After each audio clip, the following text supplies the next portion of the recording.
G'day, Bomber fans. Had the opportunity of heading down to the hangar today, which was fantastic, to interview Archie Perkins. So a quick thank you to the club for organising that for me. Just a couple of quick updates before we get into that. I know a few people have been messaging me about a draft show. Now, a couple of things happened and we ended up not recording one. A bit of time's passed, so we're probably not going to do one, and that's going to be it for the year. So this will be the last episode of the year. Other than that, there will be some trivia episodes through summer. You may have seen the one I did with Joel last week, and I'm hoping to release one a week until February. So I've organised a few guests to come on just from the pod and also some of the other Essendon channels and even some other fan channels for some other clubs as well. So something to keep you busy through the summer period. But once again, thanks to Archie for coming on the show, and thanks to the club for organising. Have a great break, everyone. Hope you have a good Christmas and New Year's. Stay safe and enjoy the interview. See ya.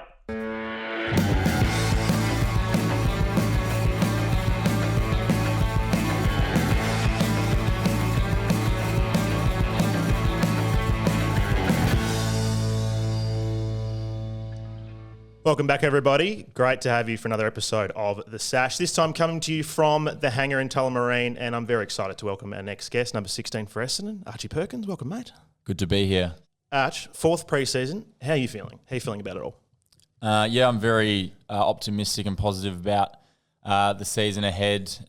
Just from being here a few weeks of preseason, I'm really confident in where we are at the moment, and it seems like we're really taken off, and we've sort of learnt a lot of the concepts last year, and we're able to really execute them to a high standard right at the beginning of pre-season, and we can really hit the ground running in that regard and not have to learn new things like we did last year. So I feel like we're in a very good position. Nice. Before we talk about Arizona, Brad spent a bit of time before the end of the season talking about how he was going to shape a new off-season for the group. How is this off-season different to last year? Well, it's not different in terms of the physical stuff. Like, there's only so much you can really do physically. You get your program sent to you, etc. So that's all set out. I think it was more directed at a lifestyle kind of thing and being switched on as an athlete. Yep.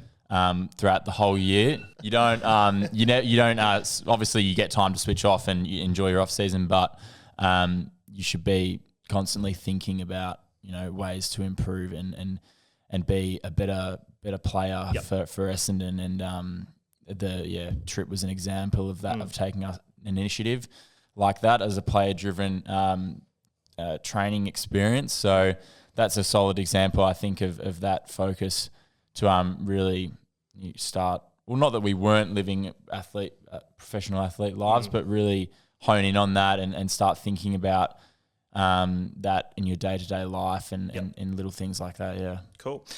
So the Arizona trip, how did it all come about? I've read that Andy McGrath was one of the leaders. Talk to us about the early discussions and how you came together to do it. Yeah, so there was a small group that had that planned, I think, for their off season, and then towards the end of the season, a few word got around that more people were interested, and then I guess it snowballed from there, and and the coaches said to us, "Oh, what do you think?" and explained to us what it's about, and and then a few of us got on board, and it really excited us, and it's a good opportunity to do a different type of training. We got on board with that, and the training can get a bit boring in the off season, running around ovals and stuff. So so it was an exciting opportunity to do something different, and obviously good hang out with a good group of boys and had a fun time. So it was good. And so what kind of stuff were you working on over there? I've seen videos of the trainers yelling at you and you're doing a few different exercises. How is it different to, the sort of training you do here?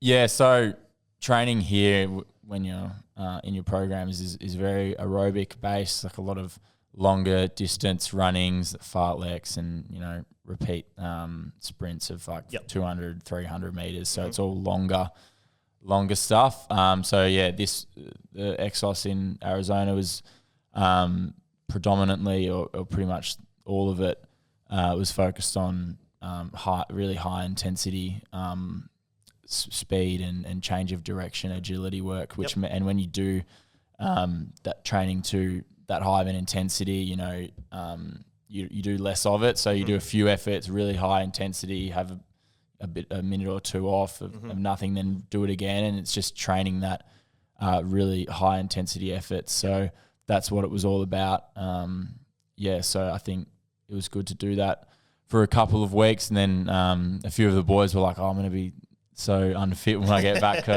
But I've come back and the boys all have been running really well. So it really kind of enlightened to me that the different types of training you can do and how it can benefit you in different ways. Was there anything specifically that you wanted to do while you're over there? Did you speak to those coaches and say, hey, I want to work on this, or were you just happy to go along with everyone else? No, it was a pretty standard program with everyone.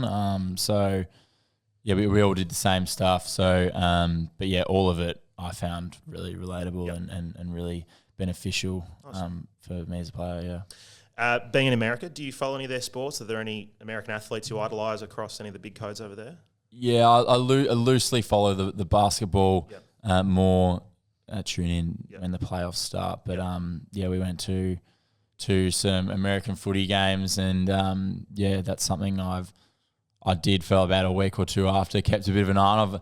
I've fallen away a bit, but it's very. I find it a little bit boring, but So I'm with you. Sorry to the American football fans listening, but not for me. There's a few new guys getting around the club. Obviously, guys who've come from other clubs, and as well as the fresh draftees. Who's impressing you from the new faces? Yeah, it's a bit tough for the draftees because they're not fully integrated for a while, so that probably frustrates them a bit. I remember being in their shoes and kind of wanting to get out there a bit faster, but I understand why they're being held back. But from everything I've seen, they've come in with a really good attitude and wanting to stake their claims and show what they can do. So they've been very impressive, all of them. The other guys, Goldie's pretty old, but he's the only ruck out there doing everything at the moment. So lucky we got him. He's a really nice guy as well, and he's obviously got a lot of experience to draw on as well. But Gresh has been very good, very lively player. Knows where to run, knows where to be. So I think he's going to be a very exciting player for us. There's also some new faces in the football department, David Rath and Dr. Ben Robbins. Have you had much to do with these guys so far, and what you're doing? Yeah, they've jumped in very keenly into the program. So I think those two are just another example of some people that are really passionate, and they've come in, with some new ideas. It's just good to have more people in the program to help deliver a really world-class program that allows us to flourish as players. Nice. Brent Stanton's also moved into a new role as a midfield coach. How do you go working with Stance? Yeah, me and Stance have a very good relationship. He's a really funny guy to have around. He's very easy to get along with, but also had a super career as well for Essendon. So it's nice to have him around, and he's got a lot of good advice for me as well. So I'm enjoying having him. Nice.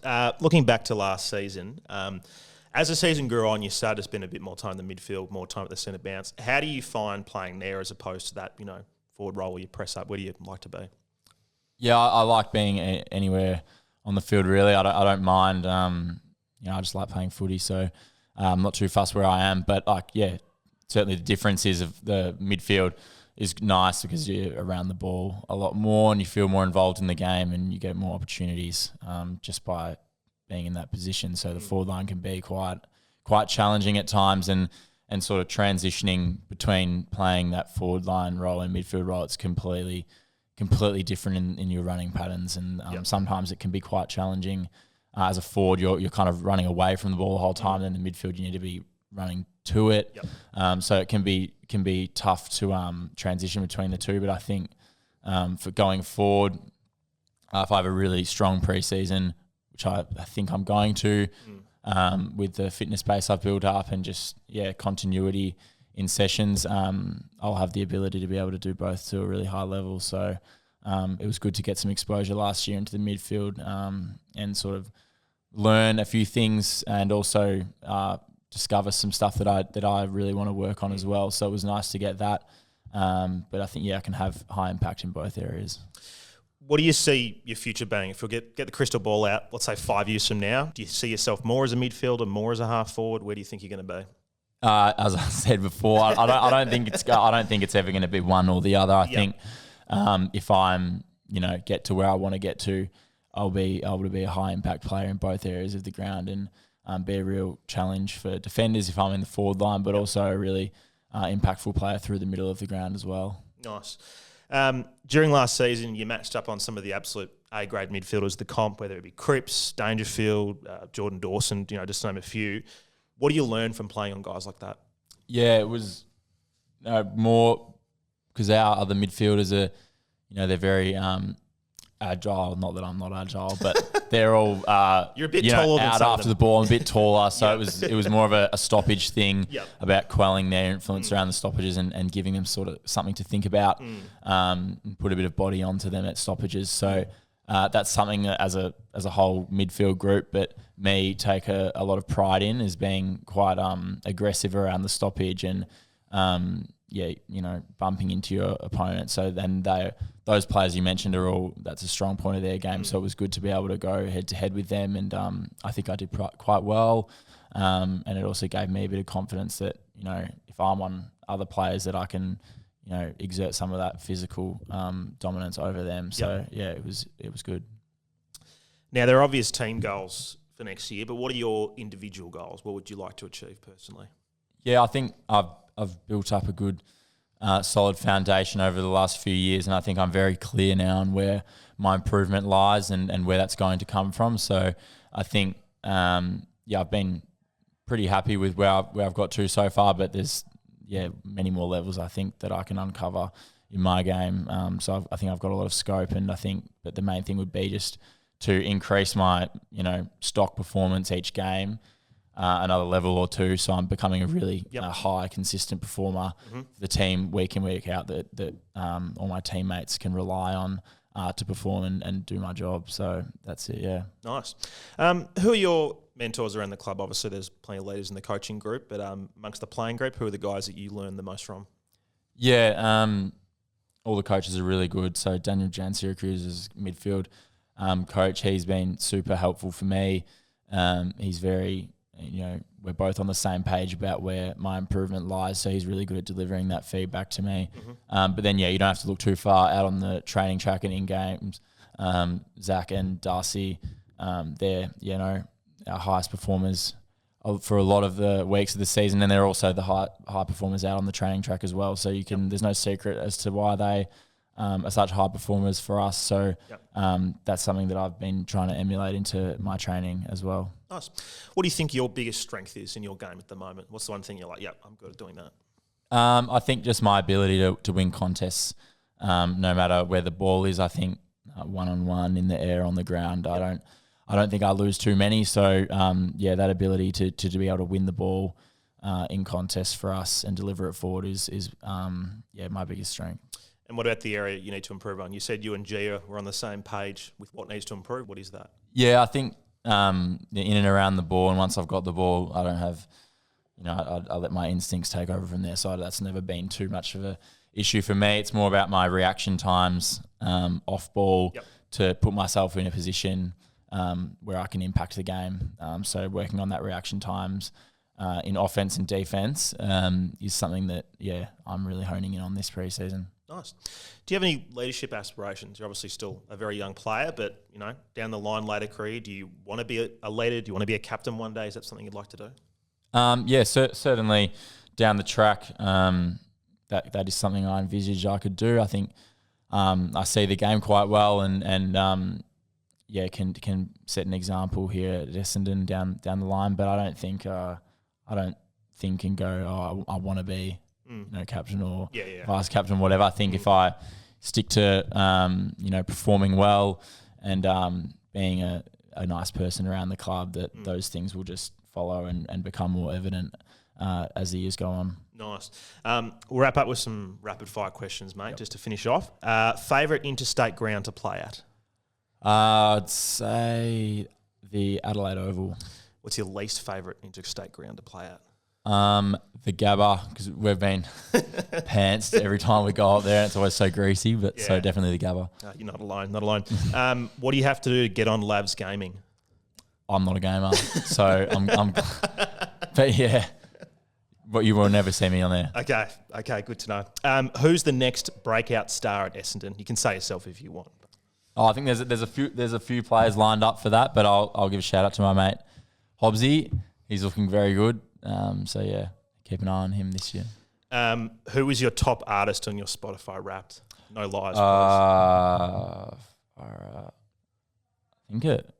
I'll have to double check for you. All right, double check. I'll ask you the next one while you're checking. What's your go-to signature dish to cook? You might have a mate over, you might have a date over. You're cooking something. What is it? My signature dish would have to be, I think, just your classic steak, roast potatoes, and a nice salad with a good dressing on it. So beautiful. That's my thing. I'm struggling here. Let's see if we can pull it up. This is the big moment. Everyone wants to know. I reckon. Oh, here we go. Cosmos Midnight. There we go. Shout out to them. If you weren't a footballer and you could do anything else, what would you choose to do? As a career, I don't know. Probably. Is this like realistic or? No, you can dream. What would you like to do? Yeah, probably. Don't say accountant, basically. A rock star. Rock star. Yeah. That'd be good. Who's the best player in the league right now? Marcus Bontempelli. Yep. And last one, are you still the Prince of Portsea? No, I think that term was exaggerated a bit.